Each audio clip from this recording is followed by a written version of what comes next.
been asked that quite a lot. And the first thing that comes to mind in response is, whichever one you really want the most, whichever one you really fancy the most. And that could be down to how it looks at the start of it, you know, which one do you really want? You look at it and you go, oh man, I really want that car. It's got the want it factor for you, and you can see yourself driving it. So whichever one sort of gets your pulse racing, and whichever one you can afford to buy and run, is probably the right one for you. Because the truth is that there isn't a bad Porsche Boxster, they're all good. Porsche nailed the design so well, way back at the design process, and they pretty much took the Porsche 550 Spider and used that as a kind of base. It's going to overtake here.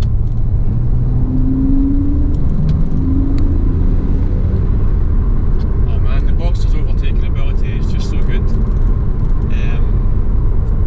So yeah, way back in the design phase, I mean, Porsche were looking at the 550 Spider and the Mazda Miata, the MX-5 and the Lotus Elan, along with some other British sports cars at the time. They wanted that recipe, you know, and they finally came up with the Porsche Boxster.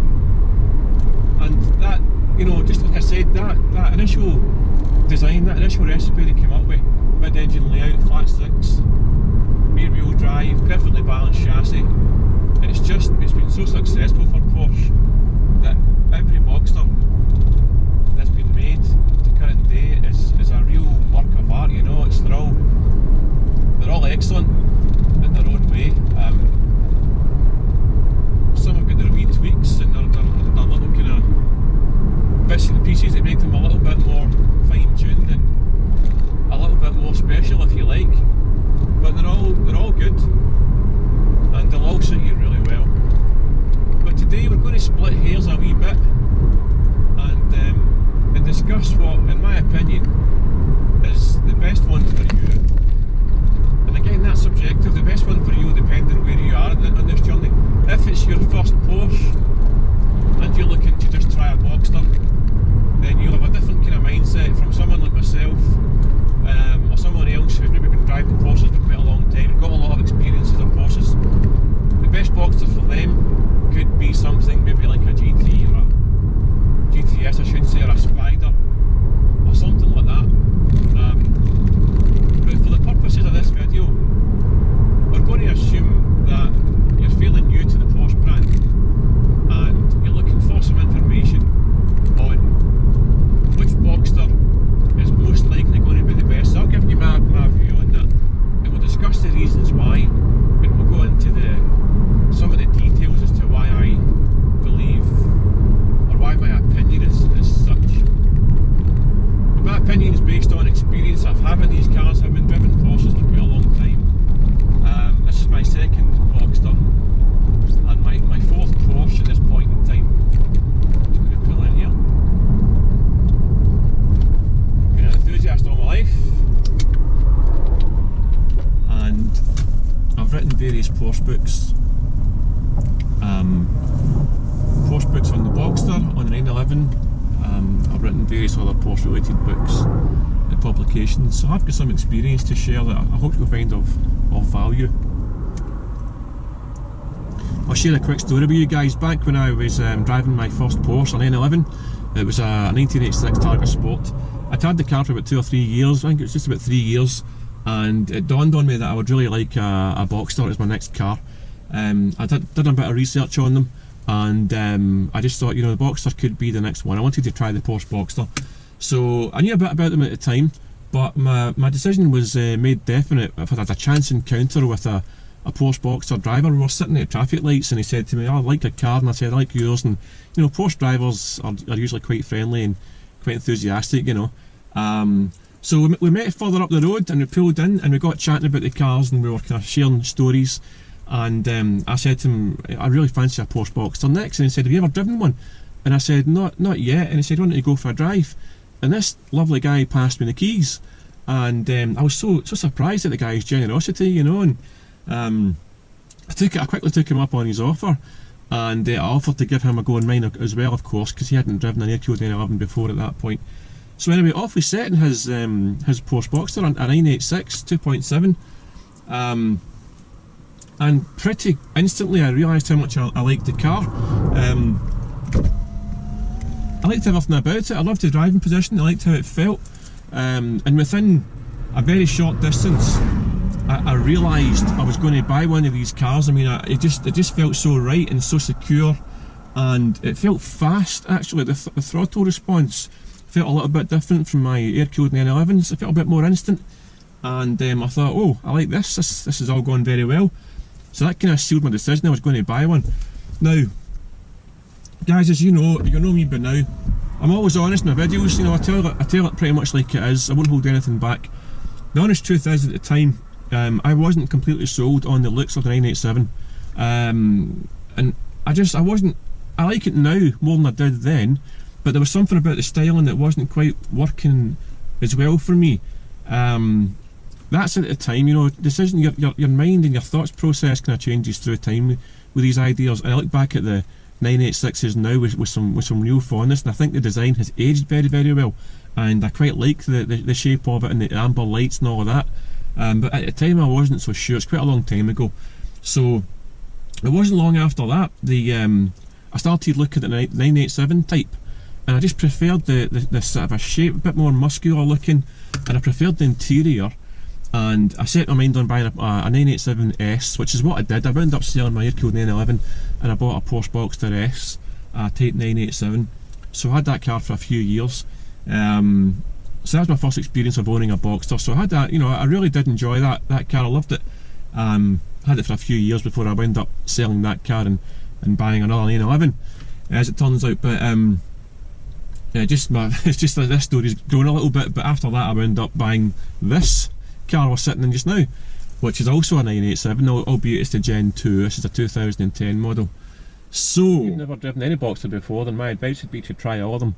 Try the 986, try the 987, try the 981, try the 718, try them in all types, all specifications, and see what suits you, because you might be surprised, you know. But again, in my opinion, and I'll just cut straight to it, guys, and I'll give you the reasons why. If I was looking for my first Porsche Boxster, or my first Porsche at all, incidentally, if I was looking for my first Porsche generally, then I would buy a Boxster over a 911. And I've explained that in previous videos. Out of all the Boxsters, if I was going to buy one from scratch today, with you know, starting my Porsche journey from scratch, I would buy the Type 987 second generation, the one that we're sitting in right now. And you might think I'm biased saying that because I've got one. Well, I would flip it back. The reason I bought one is because I believed them to be the best of the range. The base model, and especially, is, in my opinion currently, the best one in the range that suits me. And I would imagine probably suits you as well. And there's loads of reasons for it. I think, again, this is my subjective opinion, I think it looks spectacular. We'll take a walk around the car in a minute on the outside once the wind dies down, but I think it looks beautiful. It's got a lovely shape, it's got the right amount of curves. It's still quite slightly understated, you know, it's not a shouty, loud, flamboyant design. It's just typical Porsche. It's very functional and very smooth and very pure, and of course it's lovely. It's a lovely shape in the exterior, and when you see it, you've got that kind of you get that feeling of, oh man, it's really kind of got that want it factor about it. The interior as well, it's a bit of a step up from the Type 986. The materials and specifications and the design of the interior and the whole car is a wee step up from the Type 986, which you would expect. And it's just the interior, like I say, pretty basic, right? Again, not a lot here, but again, it's typical of Porsche. It's a back to basic sports car. You'll not expect any kind of fussy interior. The roof was improved over the 986 as well, and it's a very sturdy roof. It can take all weathers. The Type 987 is it's probably the last Boxster to have the kind of real kind of classic analogue feel to it, I would say. The 981 that came after this, which I very much like as well, by the way, it's a little bit bigger and it's a little bit different inside. It's got a different style inside with a kind of high centre console. It's a step up again in terms of specifications of materials, and it's a wee bit more upmarket, for want of a better word. The exterior and the interior, and I think it looks beautiful, the Type 981. It does have the different, it's got the electromechanical steering, and like I say, it's a little bit a bigger car, and you do feel it on the road. It's a different experience to driving this car. This car still feels a wee bit more back to basics. based on my experience, and I like that about it, and I like the small compact dimensions of it, and it just, you know, it's a cliche, but it ticks all the boxes. There was some potential issues with some of the Boxsters. You'll have heard about the IMS bearing and the bore scoring issues. I won't go into that too much detail about those in this video.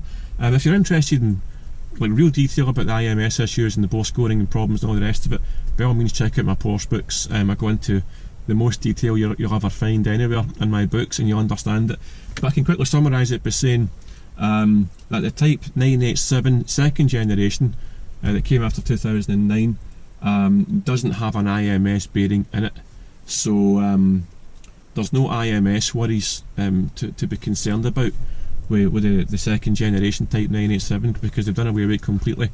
And the Boxster, the 987 base model, the one we're in just now, the 2.9, also doesn't normally suffer from potential bore scoring, and that's another reason why I bought it as well. I mean, apart from that, it's got everything that you want from a Boxster. It's a base model, but it's certainly not slow. 255 brake horsepower, 6-speed manual gearbox. It's got more horsepower than you probably need, you know. When I was looking for my first Porsche Boxster, I just wanted the S model. I wanted the 3.2S. My mind just went, you know, I want the kind of best, as it were, and I want to try that, which I did, and it was great.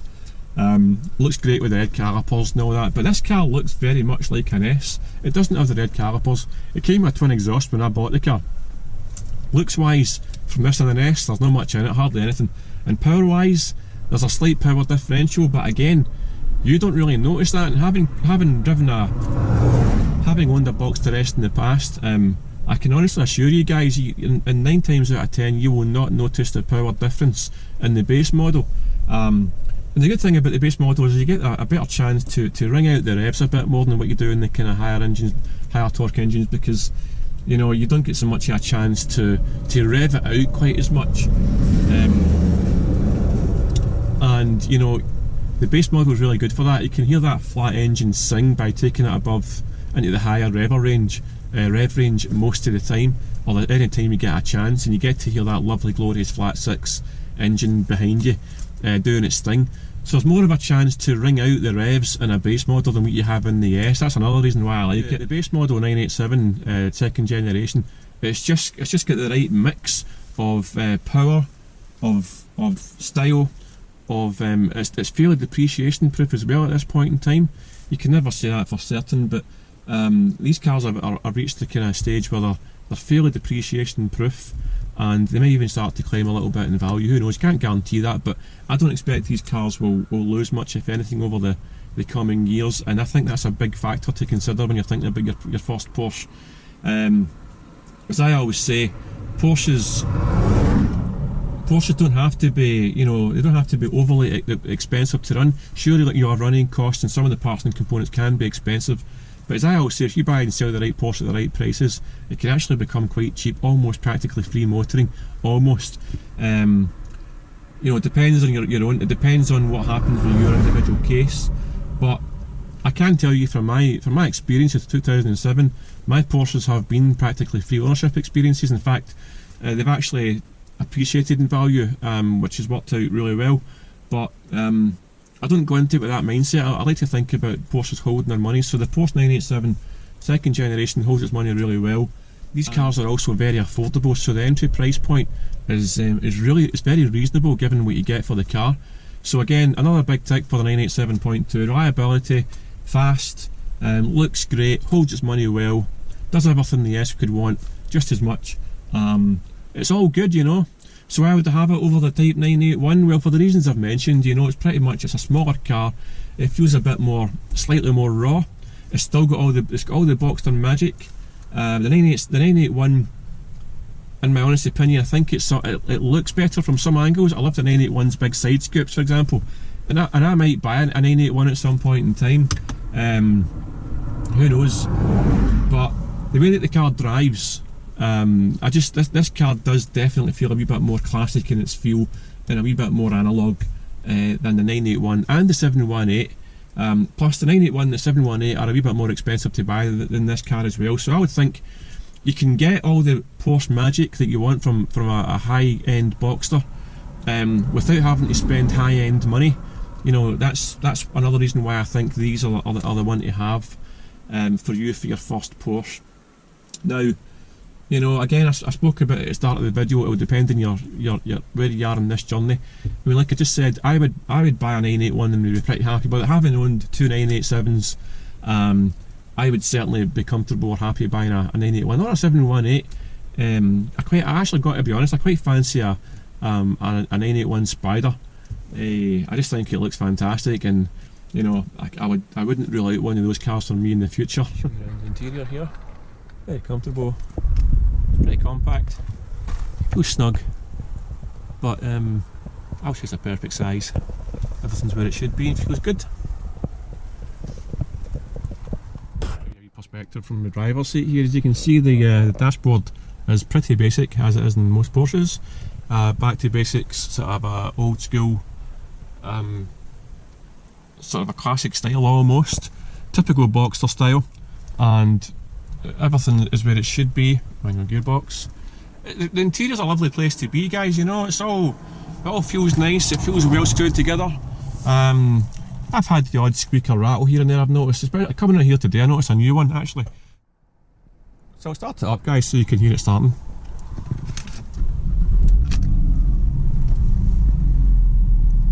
Kind of burst into life a wee bit. It's a nice sound when it starts. It's like a wee, it's a bit like an angry bee, I think, sometimes. But it's got a nice sound when it starts. Like I was saying, guys, it's really quite windy out here, and quite busy as well. But I'll show you around the car. I just love the shape of this car, especially around the back here. I just think it's very sculpted, very purposeful. Lovely wee side vents there, and it's got this lovely front end as well, which I think, to be perfectly honest, is probably a wee step up for the 986. But aye, it's a lovely shape, and it kind of grows on you. The more you drive it and live with it, the more you appreciate it. You know, quite classic lines, very Porsche if you like. And you do see like wee design cues going back to the 550 Spider. More so at the front of the car. Just go back to it. Maybe the nose there. You can see the wee slight kind of a slight point to the nose. It's a beautiful car from any angle. So yeah, the exterior styling for me in this car is a big plus point, and I think most people will probably agree. It's a pretty good car. It would surprise you how fast you can go around corners in these cars. They're so assured, you know, they're so easy to drive. Like I say, the grip in these cars is quite something. That's definitely one of the Boxster's main party pieces, of how it handles and how it attacks the corners, and the grip that's on offer is unbelievable, I can tell you guys. I've not been in any other car that handles and drives quite like the Boxster. Straight line acceleration, it's fast, but it's not blisteringly quick like an 911 turbo or something, obviously. You know, you don't go in a straight line and think, whoa, this car's really fast, but I think that's because the chassis is so accomplished and so polished that it can take everything that you throw at it and more. But where this car really comes to life is in the twisties, guys, in the corners. You can attack corners in this car like you wouldn't believe. It's quite something. And that's where the real fun starts with these Porsche Boxsters. Yeah, try the Porsche Boxster 987 second generation. I don't think you'll be disappointed. Guys, that just about wraps up this video. Thanks for joining me here again. I'm enjoying making these videos. If you've any comments, I'd love to read them below. Let me know what you think of this video. And of course, check out my Porsche books if you're interested in that. And I've got a practically free Porsche Facebook group it's a good bunch of people that you can get. It's free to join. Come and say hello if you wish. And again, thanks for watching, guys. And if you've not subscribed yet, give me a wee thumbs up and a subscribe. The subscriber count's growing steadily. It'd be good to get up to 1,000. So thanks again for watching, and I'll see you guys on the next video.